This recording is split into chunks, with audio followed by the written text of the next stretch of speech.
Des désaccords au plus haut niveau à l'heure où de nombreuses difficultés majeures se présentent pour l'exécutif. Avec en premier lieu l'élaboration du prochain budget de l'État. Près de 44 milliards d'euros d'économies à trouver et plusieurs pistes clivantes abordées la semaine dernière par le Premier ministre. Certaines visent à lutter contre l'absentéisme au travail. La proportion de salariés absents l'année dernière atteignait le niveau inédit de 5,8% selon le cabinet Mercer. Mais Baptiste Morin, lutter contre cette dérive ne sera pas chose aisée.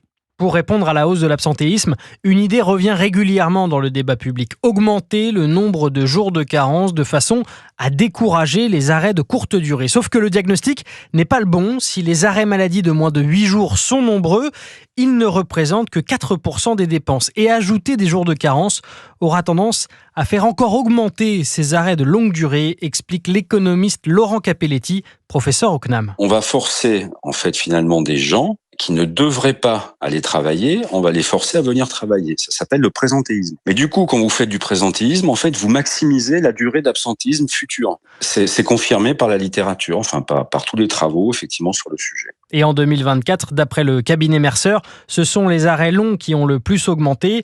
Or, ce sont ces arrêts de longue durée qui doivent être traités, car s'ils ne représentent que 7% des absences, ils pèsent pour 45% de la dépense.